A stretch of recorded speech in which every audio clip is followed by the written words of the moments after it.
Our first session is Communicating Library Impact by Creating a Simple Dashboard, and that is brought to you by Sharon Clapp, Dr. Carl Antonucci, and Martha Kruy. Martha Kruy is a reference instruction and assessment librarian at Central Connecticut State University. She specializes in teaching information literacy in the online environment, as well as assessing the broad variety of instructional delivery methods used by librarians, and has co-authored a chapter in Volume 1 of Teaching Information Literacy and Writing Studies. She co-founded the Connecticut Information Literacy Conference with Dr. Carl Antonucci in 2011, which she has chaired or co-chaired 3 times. She has co-chaired the CCSU Academic Assessment Committee twice and actively participates in the overall assessment of the Elihu Burritt Library. Sharon Clapp is the Associate Librarian of Digital Resources at Central Connecticut State University's Elihu Burritt Library. She has a master's degree in library and information science from Southern Connecticut State University and an undergraduate degree in anthropology/archaeology from Mount Holyoke College. She has worked with automated library systems and other library-related technologies, website development, user experience, coding, and all things open educational resources, open access, open source software for 20 years. She co-authored a chapter on academic library innovation and co-edited the LIDA Leadership Guide, The Librarian as Entrepreneur, Leader, and Technologist with CCSU's Library Director, Dr. Carl Antonucci. Dr. Carl Antonucci is Director of Library Services, Elihu Burritt Library, Central Connecticut State University in New Britain, Connecticut. He has been employed in library services and higher education since 1993. He has had many leadership roles in library associations and has served as the president of the Connecticut Library Association and has also served twice as the chair of the board of directors of the Connecticut Library Consortium. He has a doctorate in history from Providence College and has a master's in library science from Simmons College. Dr. Antonucci's dissertation is on machine politics and urban renewal in Providence, Rhode Island during the era of Mayor Joseph Doorley. His other areas of interest include Italian-American studies. Dr. Antonucci has written the 1948 Letters to Italy campaign, international politics, local politics, and the Catholic Church in Connecticut, published in the Connecticut History Review. Dr. Antonucci and Sharon Clapp have edited the LIDA Leadership Guide, The Librarian as Entrepreneur, Leader, and Technologist, published by Rowman and Littlefield in 2017. Dr. Antonucci also teaches a course on Italian-American culture at Central Connecticut State University and a course on library leadership and advocacy at Southern Connecticut State University. All right, folks, if you are ready to go, take it away. I'm going to stop sharing my screen right now.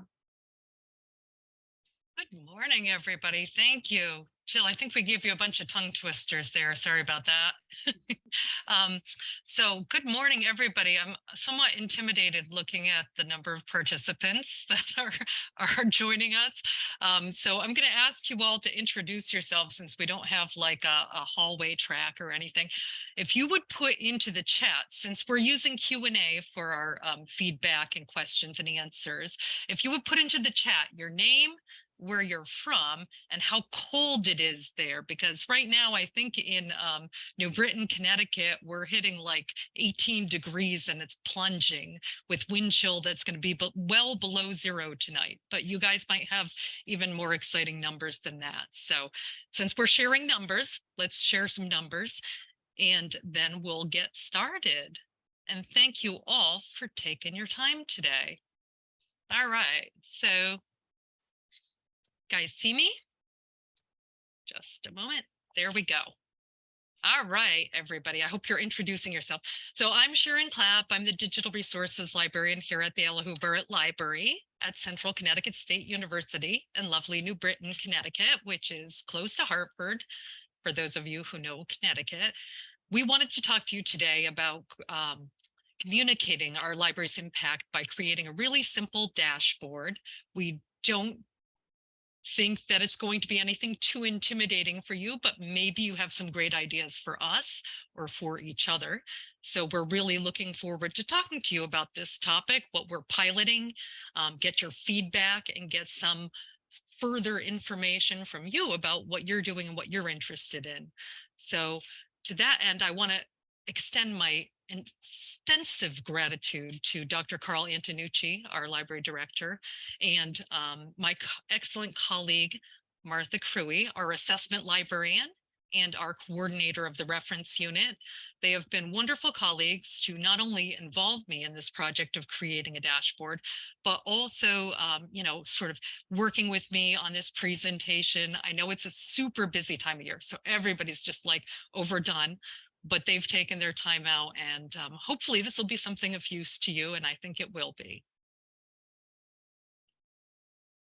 Okay, good morning, and I'd like to thank the conference organizers for this great conference today. And I see in the participants 594, 95 people, the numbers are going up. So we thank you. And I think it's important for everyone to talk about the library data.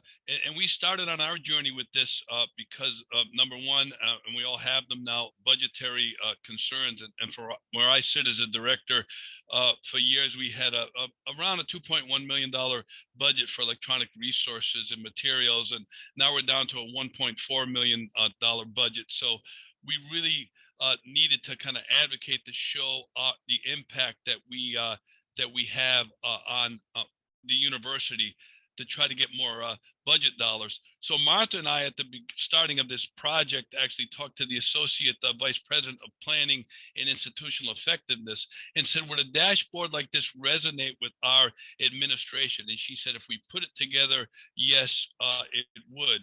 So I got Sharon and Martha and myself, we got involved in putting this pilot dashboard together, because as we all know, student retention drives budget, and any projects or needs that you have that are going to help with student retention, the university tends to give you more budget dollars to use. So our ultimate goal is to show what we're all trying to show, is that libraries really help in student retention. So I'll turn it over to Martha for some comments. Okay, sorry about that, Carl. Thank you. Yes, we also need to be able to show how effective our reference and instructional program is, and our interlibrary loan program. The faculty usage and student satisfaction has been clear, but to put this data forward, it might bring in a lot more faculty to realize who don't realize the services that we provide. E-resources and collection development, I believe that's you, Carl, or? Yes, and what we wanted to try to show from our data is, how we have limited budget dollars. So we want to really look at usage of our e-resources to make sure that we make the right decisions in purchasing, as many of you are going through the same things, and you have to justify the faculty why one of their resources might have been cut. And to also show, some of the services we have. One big service that we do have, as many of us have, is, the library is a key study space on campus, and we wanted to show the impact and the numbers that our building's really being used. We did want to also make a repository to act as a communication mechanism for our library data. For the past 3 years, I've been assisting Dr. Antonucci with collecting the ACRL and IPED surveys, and the process has become really painful to try and get that data at the beginning of a year when everybody is very busy. So it made sense to collect the data early, have it up in a dashboard so that we could speedily, effectively submit our ACRL and IPED surveys. Absolutely. And so Martha had, she's had the hard work of sort of harnessing everything. We all have a lot of data in our different little units and different little areas of responsibility. In my case, it's sort of the web presence. But what's interesting is we have so many different web interfaces, as you all know. We have our LibGuides, we have our main website, we have our central search, which is our instance of Primo. And so I always see these wonderful Google Analytics data, but I rarely get to share them out beyond Carl and beyond my other colleagues in my department. So it's kind of fun to talk about how are we going to put this out there for everybody. So what we tried to do was to to build this dashboard to show user impact and to have it readily available so that administrators could look at it. We could point to it. We already pointed to it in the NETGE, our accrediting agency. We're doing a 50-year report, so we made a link to it because that report can only be 50 pages, but we wanted to make sure we had this data available because I always thought, and we all did, that kind of ACRL and iPad data, you do them, you're happy, you give the sigh of relief, it's done, but then it kind of goes down the black hole. So we loosely modeled this on the work of some of our other peer institutions. We would love to buy the EBSCO Panorama product. Interested to see if anyone here is using that product yet, but because our budget plummeted, we didn't have extra money, especially we didn't want to buy it one year and not be able to sustain it for the next. So we started to work together on this pilot of a library dashboard. We know it's not unique, but we want to try in our individual institution to use it to get the maximum benefit from it, just to kind of illustrate somewhere to the provost especially, and our impact for, to get more budget dollars next budget go around. Definitely. So we saw, like I said, we've been putting these numbers together for years. Each of our little units puts together our own, annual report. We submit them to Carl, and Carl is able to give them off to some of our administrators. But we haven't really communicated them out beyond the library in any more, advocacy oriented way. So we, some of the great numbers that we pulled from the 2021-2022 fiscal year, for example, were how many page views our library website and LibGuides got and how many users they reached. So when you're getting close to 500,000 page views and you're hitting over 200,000 users, you kind of want administration to know that the work you do is happening and it's meaningful.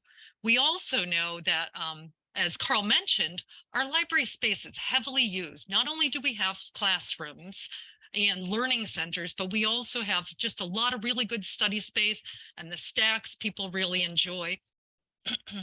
Excuse me. So we have been doing a gate count, and we've also been sending people out. Our students go out at specified times a day, and they sort of survey the usage of our library space in specific areas so that we know, what library specific space is being used. Now, understand that our library stacks have been selected one of the best places on campus to study, or the best place on campus to study. So we feel pretty proud about that, but we have to show that somewhere. So we started putting together, we put together our annual report, and then we pulled information from that. And for fall, we've been starting to put together some information about usage of the library's website and guides, and the gate count, and those manual counts of library space usage. We've also been actively adding the impact of our services. So the library services such as reference, instruction, and consultations are also beginning to return to pre-pandemic degrees. Librarians and staff answered over 3,900 questions and instructed over 1,500 students in 80 classes just this past fall. And this data is comparable to that of the fall 2019 semester, when we answered just over 4,000 questions and instructed approximately 1,880 students in 94 classes. So the reference appointment service, Book a Librarian, was actually launched in the spring of 2020, right before, like 2 days before the pandemic closed us down. So therefore, we had no comparison prior to that term. However, the number of reference appointments conducted in the fall of 2019, when we didn't have the service, were a sparse 3, compared to the 61 consultations through Book a Librarian in the fall of 2022. We're trying to really show this, demonstrate this service and how effective it's been to the faculty and the administration. While these data are showing a positive trend, generally speaking, it is important to understand that the instructional program has been evolving as well to include an FYE component, an evidence-based information literacy assessment program, and new teaching modes and resources that will help us serve more students in the near future. And this you'll see is a graph of the assessment feedback that we've received from the multi-state collaborative assessment program that we've been using at CCSU for our gen ed. We were able to get the information literacy rubric scored in 2018 for the first time, and again last January, of 2022. So the IL outcomes are assessed using within the general education assessment process for the entire school. And it provides the instructional and reference librarians with evidence-based portrayal of how our students are developing their levels of information literacy through research projects. While the AAC&U has yet to launch the assessment process for IL nationwide, the progress shown between the first and fourth year students looks really promising. You see the 1.8 for the access they needed information in the first years, and the 2.3 access the needed information for the seniors. The data will be accessible in the library's assessment reports on the library's homepage, as well as on the homepage of our institutional research and assessment page. But we really need to find a way to visualize this data so that it can be on the dashboard and therefore be more accessible to everybody. So what did we do? Well, we actually took a good look at one of our peer institutions. We're fortunate to be in the great CSCU consortium, basically, where all the state universities and the community colleges for the state of Connecticut. So we saw that our peer, Southern Connecticut State University, had put together a dashboard. And I actually contacted the excellent system librarian there, Mr. Parker Froyhan, and he was good enough to tell me, because I was feeling intimidated. I was thinking we need to hook into APIs and we need to get the live data. And other than that, we can't possibly do this, But he said, you know what, Sharon, I just built it. I hand coded it. He used some visual presentation elements. And so I did the same thing. I said, okay, fine, we've got LibGuides, everybody's comfortable with that. And so I used the underlying bootstrap framework that sits under our LibGuides, sits under everybody's LibGuides, and the Font Awesome library that comes with it to try and create icons that were accessible and hopefully somewhat visually compelling to remind people what each category of data was about. And so I hard coded this. I do see a future opportunity that we'll discuss later, and that you may have questions about, or you may have already figured out how to use, which is live data integrations. For example, I've been doing a lot of work with Google's Looker Studio. It used to be known as Google Data Studio. And I've been using that to hook into, in the past, sort of like Google Sheets and CSV files. There are integrations for all sorts of services. So we're going to see what we can come up with, So we ran into some challenges. And the first one, I'm hoping you can help me with, because I couldn't find anywhere in the wonderful data that we're gathering for ACRL any place for us to put our web analytics data or any of our outreach via social media, anything. And I actually reached out to the folks at ALA and ACRL, asking them if there is any specific category in which that kind of important data about what is the virtual front door of our library, like where can we put that library website usage and library web guides usage? Where does that go? Because I feel like that doesn't get reflected, but that's important work that we do. I've worked with a lot of organizations, including some very small nonprofits, and they all care about their website analytics and they all care about their social media metrics. But for some reason, that type of impact doesn't seem to get measured. And if you have an answer for me, because I may be incorrect and I may have misunderstood, please put it in, please share it with everybody, because I would love to know. And also, as someone who got their Google Analytics certification, I know that one of the things that they always ask you to do before measuring is come up with your KPIs. What's your key performance indicators for impact of your website? And it's real simple with an e-commerce website. You can say, all right, how many people put things into their cart and how many people abandoned their cart, how many people got through a sales funnel, that kind of thing. But what are the KPIs for library websites and LibGuides? And is there a standard for that? So that's another question that I have for you all to share information with us. This sort of reflected something that we also noticed, which was limited opportunities. And maybe Martha can speak about that for a moment. My apologies, I was on mute.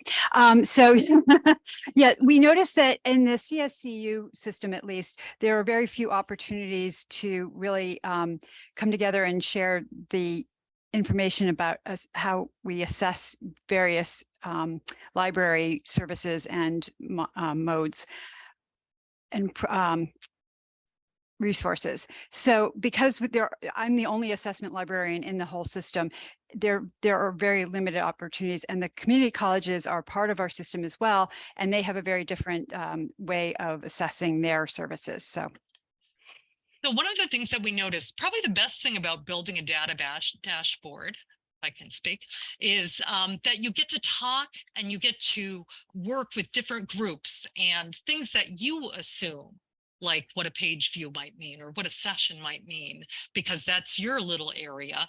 Other people might not understand. And so as we're communicating, particularly to the public and particularly to administrators, we need to be really clear about the data that we're providing, what it really means. We also notice in pulling our data together, we notice all of the inconsistencies, of course, which is fun. And it's fun to sort of troubleshoot through those. And it's also kind of nice because you're getting an opportunity to sort of proofread your data by having other people's eyes on it. We also notice that we have, the challenge of multiple properties means multiple metrics. We have different web properties. How do we pull that information together? Additionally, there is the challenge of how tools and their metrics evolve over time. So, for example, y'all know or should know probably that Google Analytics, if you use it, their universal analytics is no longer going to be collecting data as of later this year. And so you'll have to transition to Google Analytics 4 if you haven't already done so. And there are some differences in the ways in which Universal Analytics and Google Analytics 4 treat data. And there's a whole lot of information about that I'm still working through. So anyway, that's an interesting thing. And another thing that we noticed when we were going through this is we started thinking about the privacy issues, of course. We know that there's a lot of discussion out there, as well there should be, about Google Analytics and, is that really, are we sending data into a place that we really don't want to send it into, a sort of corporate place? Can we run our own Matomo platform, for example? What happens if we have enough money to do something like a panorama? Do we have to be concerned about privacy? I always wonder how much information our database vendors get from our users, but that's just a wonder thing. And then, oh, yes, and this is Martha. Thank you. Sorry. Yes, we hear a lot about different student perspectives on how their data is shared and used and collected. Very often, we hear that, they're very savvy and they don't want their data being shared. But at the same time, there's times when, they're using the social media so much that, and their information is gathered there. So we are always trying to walk the very thin line of, the FERPA and the with our assessment process, especially as it comes to the information literacy assessment, because the students' artifacts are being collected and scored. However, they are also anonymized at the same time. So it's not, we're not giving students' names as attributed to the scores. So what we're gonna do next, as we wrap up, we're gonna have a library-wide staff meeting to have the staff take a look at our dashboard. They've already been looking at it, and to kind of give us feedback before revising. we're going to talk to our VP of Institutional Effectiveness and have her take a look at it to see it, and she'll give us information whether she thinks this is what we're doing is going to make an impact on everything. We want to make sure that, and also we want to make sure that each department in the library is collecting their data on everything. Even we just got a new printing system called PaperCut. We've been having a lot of problems with that, but we want to make sure that they're actually giving us the data that we need for how many times they have to deal with all the computer problems in the library, because that will help me to advocate for more staffing. And so we're just, some of these other things I've already mentioned, the Google Analytics for, and I know we're getting close to time, so I don't want to miss out on a chance to answer some questions. Maybe we just go to our lessons learned and then take some questions. Yeah, and I think that the biggest lesson, it's great to be collaborative, especially after pandemic. We all were in our little silos working from home. So it was great to work with Sharon and Martha on this great project and to get other staff members involved. And we put this in our newsletter about our dashboard pilot. So it was a great collaboration. And I think we really needed that after a pandemic. And we want to make this, in real time accessible to all our staff and to all of faculty and administrators that might want to take a look at it. All righty. So if there's things that we missed, some questions that we can answer for you. Please, if anyone has any questions, just throw them in the Q&A rather than the chat. That way we'll be able to make sure we forward them to the presenters in case we run out of time, which we only have about 5 minutes left. And with that, I'll read some of these questions and you folks can answer them. Do you have a public link to this dashboard? And it looks like someone is typing in an answer there, so we can forward that information as well. Yep, we sure do. I see that there is a question about the information literacy assessment and how much time it takes. Maybe Martha can field that one. Absolutely. We have a grant that was funded to us by the Davis Educational Grant. What we do is, I'm not sure what you mean by how much time does it take. We train faculty members to align their assignments to a rubric that takes a couple hours, and then they submit the assignment to their students. The students finish it. They then submit or forward those artifacts to our assessment coordinator in the Office of Institutional Assessment and Research. And then we score those, and that takes a couple days generally to score around 100 artifacts. Those artifacts are scored twice. Each artifact is scored twice. So per person, I would say it takes maybe, I don't know, a few hours to go through the whole process. Hey, so hopefully that answered your question. If you have any follow-up. So I noticed somebody had written something in about data collection. Not really sure what that one's about, so maybe you can follow up with us as needed. We have our contact information there.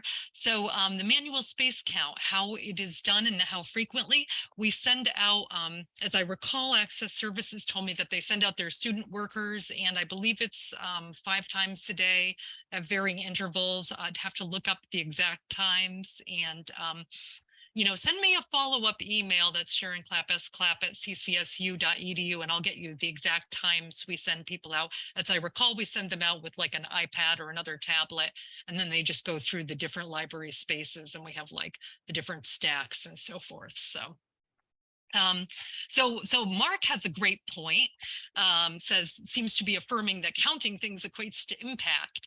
So that is true. This is a good point. And this is sort of like, we're at that sort of low end of the scale. As we said, this is simple. So page views is a metric that can be useful. I know that you say that it's not telling you that the content is helping you to accomplish your goals. the point is we start here and then we figure out what the KPIs are at this point, because so if you have some ideas about how we might assess that, the funnels we might create, if you have created your own funnels for assessment of page views into whatever, please let me know. I am looking for that. Page views is important over time. That's true. We do have trend data because I've been collecting Google data for many years. I've been here for almost 10 years and I've been collecting data that long. So I do see that in our case, I'll tell you the trends that I see is that our usage online is up, but the challenge that we have is that, apologies, the challenge that we have is that we're transferring a lot of our, the web properties where the activity happens changed over time, but you can follow up with me in an email if you'd like more details. And I'd love to continue that discussion because it is important. It's important for us to figure out that what impact really means when it comes to these numbers and these analytics and metrics that we have. Sharon, I'd like to add a point about the fact that, you know, the college library, it's the only game in town, but actually it really isn't at this point in time, because on our campus, we do have computer lab, and we have the student activity center where students also go to study and use computers. So we are keeping an eye on where, how our services and resources are used in comparison to those, but we can't put that all into the dashboard. So I'm not sure exactly how that would show, but we are keeping an eye on that. If it's useful to you all, I know we're running low on time or we're done with We time. have one more minute, folks. Okay, great. So for some of you who've asked about code and so forth, please follow up with me. I am going to create a GitHub in case it's useful to you. And we're just using LibGuides, the straight LibGuides, not the CMS. For those who are trying to wear many hats and trying to figure out where to begin with data collection, maybe you send us an email and I can figure out which one of us is best to answer that. Maybe we can help you out because I know everybody's wearing a lot of hats. And then there's a discussion about, you know, report usage for non-counter compliant information. So again, I think in these cases, these are really good in-depth questions that we'd love to have a discussion about. So please just send us an email. And no, we don't have anything hardwired into the report as yet. So these are really, really great points. And I love seeing in the chat also, you may want to look to your peers because it looks like a lot of them are doing things like having hooks into Tableau in some cases. And it looks like I saw somebody is using LibInsight pretty heavily for their dashboard creation. So that's important. And it'd be great to, you know, if anyone could email us if they're using a Panorama, just to kind of talk to some other libraries about usage and if they find it. All right. Well, thank you so much. That was a really, really great presentation.